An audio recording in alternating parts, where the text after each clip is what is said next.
दोस्तों नमस्कार। आज हम कक्षा 6 एनसीईआरटी भूगोल के चैप्टर 2 का अध्ययन करेंगे।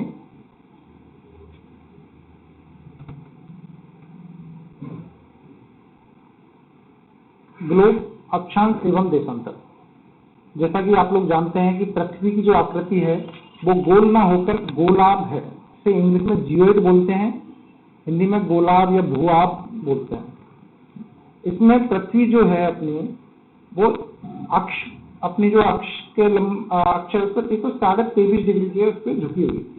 ये देखिए, ये जो झुकी हुई है वो जो लंबवती अक्ष है इससे 23.5 डिग्री कोण बनाते हुए तो उत्तरी ध्रुव और दक्षिणी ध्रुव को मिलाने वाली काल्पनिक रेखा जिसे अक्ष कहते हैं, इस तरीके से इसकी ये झुकी हुई है। देखिए, उत्तरी ध्रुव पे चपटी होती है और दक्षिणी ध्रुव पे भी चपटी होती है। इसके अतिरिक्त जो इसका जो विषुवत रेखा वाला जो पोर्शन है वहां पर पृथ्वी उभार लिए हुए दोस्तों इसके बारे में हम और आगे देखते हैं। कई बार आपको ये रहता होगा कि उभार लिए हुए क्यों रहती है सर यह। तो जैसे कि आपको पता है कि पृथ्वी की 2 गतियां पाई जाती है, एक दैनिक गति और एक वार्षिक गति। दैनिक गति घूर्णन गति, वार्षिक गति परिभ्रमण गति भी बोलते हैं। इसके पृथ्वी जो पश्चिम से पूर्व दिशा की ओर जो अपनी दैनिक गति करती है, इसके कारण अपकेंद्रीय बल का भी प्रभाव होता है, जिसके कारण विषुवत वृत्त से थोड़ी सी उभार लिए हुए पृथ्वी रहती है। ठीक है, इस बारे में विस्तृत हम आगे चर्चा करेंगे। ये देखिए, अक्ष अक्ष क्या होता है। तो जैसे मैंने आपको बताया कि पृथ्वी का जो प्रतिरूप जो है वो इस ग्लोब के में बताया गया है। तो आप जानते हैं कि पृथ्वी को देख पाना हम लोगों के लिए वास्तविक रूप में देख पाना संभव तब तक नहीं है जब तक कि हम लोग पृथ्वी से बाहर ना जाए। और हम लोग पृथ्वी से बाहर नहीं जा रहे हैं, तो इसीलिए हम पृथ्वी के बारे में समझ सके हैं। तो इसका प्रतिरूप जो है एक ग्लोब के तौर पे बना दिया गया है। इस ग्लोब पे जिस प्रकार से हमारी पृथ्वी झुकी हुई है उसी प्रकार से यहाँ भी इसे इसके अक्ष जो है उससे 23 डिग्री झुकाव के साथ इसको दिखाया गया है कि देखिए, अक्ष जो है या उत्तरी ध्रुव और दक्षिणी ध्रुव को मिलाने वाली जो काल्पनिक रेखा इसी को अक्ष कहते हैं। जब कभी दैनिक गति की बात आती है कि पृथ्वी पश्चिम से पूरब दिशा की ओर 24 घंटे में अपने घूर्णन अक्ष के चारों ओर एक चक्कर पूरा कर लेती है, तो वो इसी जो काल्पनिक अक्ष है इस पर जो पश्चिम से पूरब दिशा पे जो चक्कर लगाते हैं उसी के बारे में बात की जाती है, जिसके कारण दिन और रात होते हैं। इसे घूर्णन गति भी कहते हैं। ये इसका जो अक्ष होता है काल्पनिक अक्ष है। देखिए दोस्तों, वास्तविक रूप में कहीं इस प्रकार की कोई लाइन नहीं है, लेकिन पृथ्वी की जो है बेहतर तरीके से अंडरस्टैंडिंग के लिए, इसके अध्ययन के लिए इसके ग्लोब प्रतिरूप पर इस प्रकार से पृथ्वी को ढका हुआ दिखाया गया है। अभी आप अक्ष के बारे में आप जान चुके हैं। इसके बाद में एक देखिए, एक अन्य काल्पनिक रेखा भी ग्लोब को 2 बराबर भागों में बांटती है। ये देखिए, जो ग्लोब है तो 0 डिग्री, देखिए दोस्तों एक तरह से जो ये रेखाएं इस तरीके की हैं जिसको हम हॉरिजॉन्टल बोलते हैं, क्षैतिज, इन्हें अक्षांश रेखाएं कहते हैं। क्योंकि ये केवल इतना ही नहीं है, अभी तो इसके बैक साइड पे भी पूरा लेते हुए पूरा एक वृत्त बनाती है। इसे हम बोलते हैं विषुवत वृत्त। जितने भी इस प्रकार के देखिए जो वृत्त बने हुए हैं, ये 90 डिग्री पे जाके एक बिंदु के तौर पर रह जाता है। तो जो विषुवत वृत्त है ये पृथ्वी को 2 भागों में विभक्त करता है। विषुवत वृत्त से जो ऊपर वाला जो भाग है उसे उत्तरी गोलार्ध कहते हैं और इसके जो नीचे वाला जो भाग है उसे दक्षिणी गोलार्ध कहते हैं। ये अक्षांशीय वृत्त के हिसाब से पृथ्वी का विभाजन है दोस्तों। और जो समानांतर रेखाएं जो हैं ये सब अक्षांश रेखाएं हैं। देखिए, अक्षांश रेखाएं जो हैं, जो हम 0 डिग्री जो रेखा अक्षांश रेखा होती है हम विषुवत वृत्त भूमध्य रेखा कहते हैं। जब इससे हम उत्तर की ओर जाते हैं, ऊपर की ओर, तो हम इसके साथ हमेशा अक्षांश के साथ हमें नॉर्थ या उत्तर लिखते हैं। ये देखिए, तो 20 डिग्री है उत्तर। अगर हम कुछ भी नहीं लिखेंगे दोस्तों हमें ये समझ में नहीं आएगा कि 20 डिग्री क्या है। तो 20 डिग्री जब हम उत्तरी अक्षांश लिखेंगे तो हम समझ पाएंगे, अच्छा विषुवत वृत्त जो रेखा है इसके ऊपर वाले भाग के लिए हम बात कर रहे हैं 20 डिग्री उत्तरी अक्षांश। और जब हम 20 डिग्री दक्षिणी अक्षांश से हम समझ पाएंगे इसके नीचे वाला भाग। इसलिए हम अक्षांश रेखा के साथ हमेशा उत्तर या दक्षिण लिखते हैं। कभी कभार जिन लोगों की के कंसेप्ट क्लियर नहीं होते हैं, लोग पूछते हैं अच्छा ये बताइए 20 डिग्री पूर्वी अक्षांश। तो दोस्तों जब अगर कोई इस तरीके की चीजें कहे तो इस क्लास के बाद में अगर आपसे कोई इस प्रकार का क्वेश्चन करता है तो आप तुम्हें क्लियरली ये बता सकते हैं कि अक्षांश रेखा उसके साथ केवल उत्तर और दक्षिण ही लगता है। तो पूरा और पश्चिम जो हम लगाते हैं वो देशांतर रेखाओं के साथ लगता है। तो देखिए दोस्तों, अब अक्षांश रेखा है, इसके बारे में हमने आपको बताया 0 डिग्री से शुरू होती है और 90 डिग्री उत्तरी अक्षांश, और अगर हम नीचे जाए तो नीचे आके 0 डिग्री से शुरू होकर 90 डिग्री दक्षिण अक्षांश तक इसका विस्तार होता है।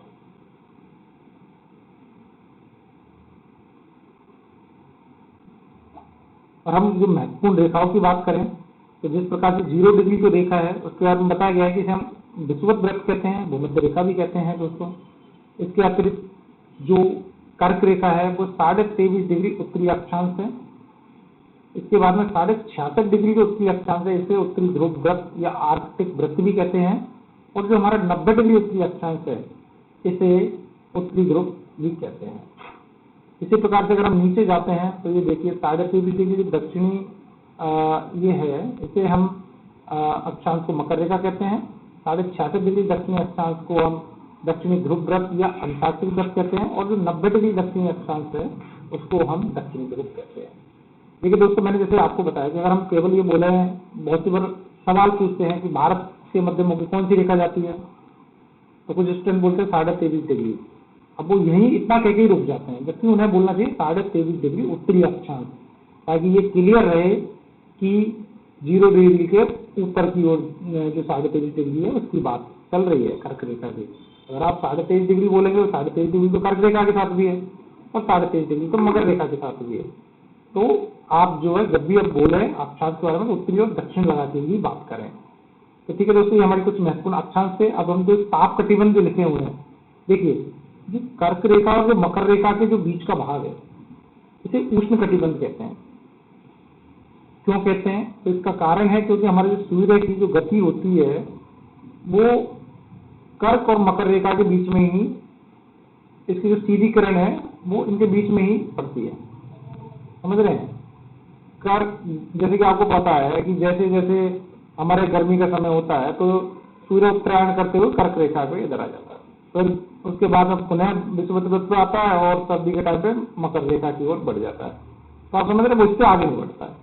तो वो इन्हीं कर्क और मकर रेखा के बीच में इस तरीके का चक्कर रहता है सूर्य किरणों का। तो इसीलिए यहाँ तापमान जो है वो ज्यादा रहता है, इसलिए उष्ण कटिबंध कहते हैं। जबकि हम कर्क रेखा और देखिए जो उत्तरी ध्रुव व्रत है, जो आर्कटिक व्रत बोलते हैं, इसके वो शीतोष्ण कटिबंध कहते हैं। और जहाँ 90 डिग्री उत्तरी अक्षांश है और आर्कटिक व्रत वाले इसको शीत कटिबंध कहते हैं। ये हमारी इंपॉर्टेंट रेखाएं हैं।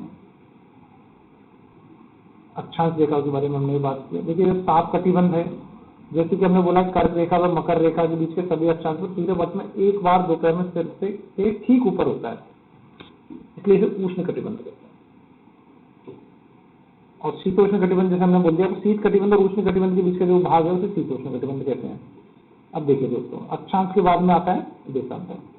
ये देखिए देशांतर रेखा है आपके उत्तरी ध्रुव से दक्षिण ध्रुव को मिलाने वाली देखिए रेखा है। अक्षांश रेखा कैसी होती थी आपकी? क्षैतिज, जो इधर से इधर जाती थी। और ये है आपकी उत्तरी ध्रुव और दक्षिण ध्रुव को मिलाने वाली काल्पनिक रेखा है, इसे हम देशांतर बोलते हैं। देखिए आप फुटबॉल की तरफ दिख रहा है आपको, ऊपर सभी देशांतर रेखाएं मिल रही हैं और नीचे भी सभी देशांतर रेखाएं मिल रही है। जबकि आपने अक्षांश रेखाएं देखी होंगी, आपने अक्षांश रेखाएं जो है आपस में मिलती नहीं है।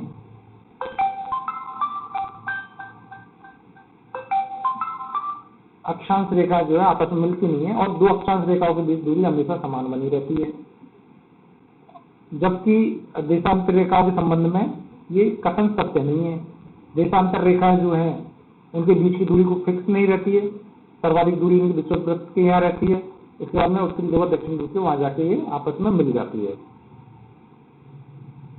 ये देखिए जिस प्रकार से हमारी 0 डिग्री अक्षांश रेखा होती थी जिसके आधार पे उत्तरी गोलार्ध और दक्षिणी गोलार्ध का निर्धारण होता था, उसी प्रकार अगर देशांतर की बात करें हम, तो देशांतर में भी जो 0 डिग्री देशांतर है इसे हम मानक समय रेखा भी बोलते हैं, देशांतर या याम्योत्तर बोलते हैं इसको, और इसे ग्रीनविच रेखा कहते हैं। जहां आपको पता है लंदन से होकर गुजरती है। ये देखिए ये जो आपकी 0 डिग्री देशांतर रेखा है, इसके जो इधर वाला भाग है वो आपके पूर्वी गोलार्ध है, इधर वाला जो भाग है वो आपका पश्चिमी गोलार्ध है। तो जब भी आप देशांतर रेखाओं की बात करें तो केवल पूरब और पश्चिम ही उसके साथ लगाएं। कभी भी देशांतर रेखाओं के साथ में आप उत्तर एवं दक्षिण का प्रयोग ना करें। और जैसे कि हमने आपको बताया कि ध्रुव जो है 0 डिग्री से 90 डिग्री उत्तरी और 90 डिग्री नीचे दक्षिण तक उसका विस्तार रहता है। उसी प्रकार से देशांतर रेखा की बात करेंगे तो जो 0 डिग्री आपका देशांतर है, उसके अलावा अगर हम इधर जाते हैं तो पूर्वी देशांतर होता है 180 डिग्री पूर्वी देशांतर, और अब इधर जाएंगे तो 180 डिग्री पश्चिमी देशांतर होगा। दोस्तों ये ध्यान देने की बात है, 180 डिग्री पूर्वी और पश्चिम देशांतर हमारी एक ही रेखा पर स्थित होती है। तो और इसके अतिरिक्त कोई समय का निर्धारण, पूरे विश्व में समय का निर्धारण देशांतर रेखा के आधार पर होता है। तो जब भी हम इस 0 डिग्री से पूरब की ओर जाएंगे तो 0 यहाँ पर जो समय है उससे आगे समय बढ़ता जाता है। जैसे कि आपको पता है कि पृथ्वी 24 घंटे में 360 डिग्री घूम जाती है। मैंने जैसे कि आपको पहले बोला था, ये दैनिक गति होती है, तो ये अपनी जो अक्ष है इस पर पश्चिम से पूर्व दिशा की ओर घूमती रहती है और 24 घंटे में एक चक्कर पूरा लगा लेती है। इसका मतलब ये है कि देखिए और विस्तार से इधर भी बताया होगा आपको, इसको देख के बता देते हैं हम। ये देखिए 24 घंटे में अपने अक्ष पर 360 डिग्री घूम जाती है। जब आप अगर गणितीय इसको हल करेंगे तो आप आएंगे 24 घंटे में 360 डिग्री घूम जाती है, 1 घंटे में कितने घूमेगी 15 डिग्री। और जैसे कि आपको पता है 1 घंटे में 60 मिनट होते हैं, 60 मिनट में 15 डिग्री घूम रहे थे। 1 डिग्री घूमने मतलब 4 मिनट का समय लग जाता है। मतलब आप समझ रहे हैं 1 डिग्री का अगर अंतर आता है देशांतर रेखाओं में तो उसका मतलब है कि 4 मिनट का समय आ जाता है, 4 मिनट का अंतर आ जाता है उसमें। क्योंकि हम पूरब की ओर जाते हैं तो समय बढ़ता है, पश्चिम की ओर जाते हैं तो घटता है।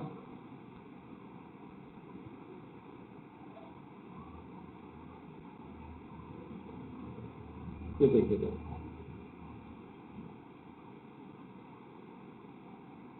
ये है, ये आपकी ग्रीनविच रेखा है। जैसे ही इस ग्रीनविच रेखा से पूरब की ओर जाएंगे समय में वृद्धि होती है। इसका मतलब क्या है, जैसे मान लीजिए कि दिन के 1 बज रहे हैं अभी इंग्लैंड में, जहाँ की ग्रीनविच रेखा निकल रही है, तो वहां जब इंग्लैंड में 1 बज रहा है, अगर आप फोन पे बात कर रहे हैं वो या फिर वहां से कोई इंडियन से बात करे या फिर कोई दूसरे देश से बात करे तो उनका समय इसके अकॉर्डिंग होगा। जैसे अगर कोई भारत में बात करे, भारत का समय आपको पता है 5.5 घंटे आगे चलता है। तो यहाँ अगर दिन में 1 बज रहे हैं तो यहाँ जो है 1 बजने में 5.5 और जोड़ दिया, 6:30 बजेंगे। यहाँ अगर सुबह के 3 बज रहे हैं तो आप ये मान लीजिए या 5.5 घंटे आगे मतलब सुबह 8:30 बजेंगे। तो इस प्रकार से जब आप इस ग्रीनविच रेखा से पूरब की ओर जाते हैं तो समय में वृद्धि होती जाती है। और ये वृद्धि कितनी होती है तो आपको पता है देशांतर के ऊपर डिपेंड करता है। 1 डिग्री देशांतर के अंतर आने पर 4 मिनट का अंतर हो जाता है। तो इसी प्रकार से 15 डिग्री देशांतर होगा तो 1 घंटे का अंतर हो जाएगा, 75 डिग्री का अंतर होगा तो 5 घंटे का अंतर हो जाएगा।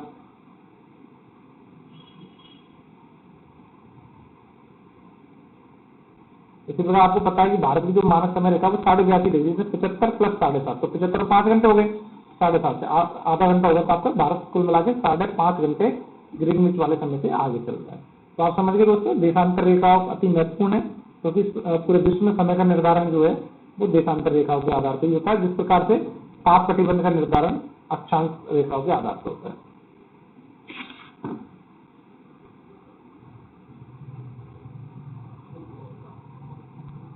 ये देखिए दोस्तों, हम ये बता रहे थे आपको कि जो 0 डिग्री जो देशांतर रेखा जिसको हम ग्रीनविच रेखा बोलते हैं, उससे पूर्व की ओर जाने पर जो भारत में जो मानक समय रेखा मानी गई है, जो इलाहाबाद की नैनी से निकलती है, वो 82.5 डिग्री पूर्व देशांतर है। तो 0 डिग्री जो ग्रीनविच और 82.5 डिग्री के बीच का अंतर है, 82.5 डिग्री देशांतर का अंतर है। आपको पता है, अगर आपको बोला था कि 15 डिग्री देशांतर पर 1 घंटे का अंतर होता है तो आप 75 डिग्री देशांतर तक हो गए 5 घंटे, और फिर उसके बाद में 7.5 डिग्री देशांतर और हुआ, जिसका मतलब है कि आपका आधा घंटा हो। तो इस प्रकार से 5.5 घंटे का हमारा जो है वो समय इंग्लैंड के समय से 5.5 घंटे आगे हम चलते हैं। और आप अगर वैसे बात करें, क्योंकि हम लोगों ने भारत में समय के निर्धारण के लिए हमारे 82.5 डिग्री पूर्व देशांतर को मानक समय रेखा निर्धारित की गई है। अदरवाइज जो भारत का जो पश्चिमी है उसका विस्तार 68 डिग्री 7 मिनट से 57 डिग्री 25 मिनट पूर्व देशांतर तक इसका विस्तार है। तो आप समझ सकते हैं कि यहाँ भी जो है लगभग 29-30 डिग्री का जो देशांतर का अंतर है। जैसे कि आपको बताया था कि 1 डिग्री देशांतर से जो आपको 4 मिनट 15 डिग्री देशांतर पे आपका 1 घंटे का अंतर है, लगभग 30 डिग्री का अंतर है तो लगभग 2 घंटे टाइम का अंतर आपका हो जाता है। लेकिन क्योंकि पूरे भारत में जो है लगभग सबको लगे कि समय एक है, पूरे प्रशासनिक कार्य में कोई असुविधा ना हो, इसलिए हमने सुविधा की दृष्टि से इन दोनों के बीच में लगभग 82.5 डिग्री के इस देशांतर को हमने हमारा मानक समय रेखा मान लिया है। तो पूरे भारतवर्ष में जो भी कार्य होते हैं वो अपने इसी समय रेखा को मानते हुए होते हैं। जैसे कि आपको पता है कि ये जो है इलाहाबाद से नैनी से होकर गुजरती है। देखिए दोस्तों, हमारा ये चैप्टर खत्म होता है। तो इस चैप्टर को पढ़ने के बाद में हम लोग ये माने कि आपके कम से कम कंसेप्ट सही होंगे। पृथ्वी का आकार कैसा है ये आपको समझ में आया होगा, ग्लोब क्या है, प्रतिरूप है पृथ्वी ये आपको समझ में आया होगा, कर्करेखा का अक्षांश मान क्या है ये हमने आपको बताया। आप कटिबंध के बारे में समझाया हमने कि अक्षांश रेखा के आधार पर आप कटिबंध है, अक्षांश और देशांतर रेखा क्या है आपको इसके बारे में हमने बताया है। इसके अतिरिक्त जो है आपको कटिबंध मिलता हो गया। तो अब हम आप ये जो है चैप्टर 2 के जितने भी क्वेश्चन है आप इन सबको हल कर सकते हैं। और आपको जो है चैप्टर 2 के बारे में जो आपको जानकारी प्राप्त हो गई है, तो आप सब लोग जो है इसका अच्छे से अध्ययन करें। और किसी भी प्रकार का यदि आपको कोई कंफ्यूजन होता है तो आप उसके लिए जो है कमेंट बॉक्स पर डाल दें, और साथ ही आपको कोई सुझाव है तो आप उसे डाल दें। दोस्तों मैं आपसे यही कहना चाहूँगा कि ये जो वीडियो बनाने का जो हमारा पर्पज है, तो वीडियो बनाने का पर्पज हमारा यही है कि कहीं मित्र को ये शिकायत रहती है कि विद्यार्थी जो पढ़ाई कर रहे हैं, प्रतियोगी परीक्षा की तैयारी कर रहे हैं, उन्हें ज्योग्राफी के सवाल समझ में नहीं आते हैं, उनके पढ़ने में इंटरेस्ट उनका उत्पन्न नहीं हो पाता है। तो हम कोशिश ये करते हैं कि आपको जो है इंटरेस्ट, इस सब्जेक्ट के प्रति आपका इंटरेस्ट उत्पन्न हो, और मूल रूप से आप एग्जाम में जो आए हुए सवाल है उन्हें आप हल कर सकें, अभी समझ उत्पन्न हो जाए। आपको ऐसा ना लगे कि ठीक है कि मुझे रटना पड़ रहा है। कितना रटेंगे आप? अपने दिमाग की भी एक कैपेसिटी है। अगर आप हर चीज को रटेंगे तो फिर अगर थोड़ा सा भी अगर सवाल थोड़ा घुमा के आ जाता है, कंसेप्चुअल आ जाता है, तो उसको आप नहीं कर पाएंगे, क्योंकि आपने सब कुछ पढ़ा हुआ है। तो इसीलिए दोस्तों मैं आपसे विशेष तौर पर यही अनुरोध करता हूँ कि आप जब भी पढ़ें तो आप समझ के साथ पढ़ें। पिछले वर्ष जो भी क्वेश्चन आए हैं, आप जिस भी एग्जाम की तैयारी करें उसको एक बार देख लीजिए। हम जो आपको पढ़ा रहे हैं, पढ़ाने का सिर्फ ये है कि आपको एक कंसेप्ट आगे क्लियर हो जाए, और आप जो है कोई भी किताब आप उठा के देख लीजिए, आप सब किताबों के आप जो भी क्वेश्चन है आप उनको हल कर पाएंगे। धीरे धीरे आप जो है इन चीजों को पढ़ते जाएं हमारे साथ, और आप अपने अंदर परिवर्तन देखेंगे। और इसके साथ में ही वो दिन दूर नहीं जब आपको भूगोल के प्रति आपका इंटरेस्ट बना रहेगा और आप जो है सभी प्रकार के सवाल हल कर पाएंगे। ठीक है दोस्तों, अब मैं आज का जो है लेक्चर हम बंद करते हैं, और हम जो है कल जो नए चैप्टर पे आते हैं। इस सब के लिए अभी हम लोग करते हैं। Thank you.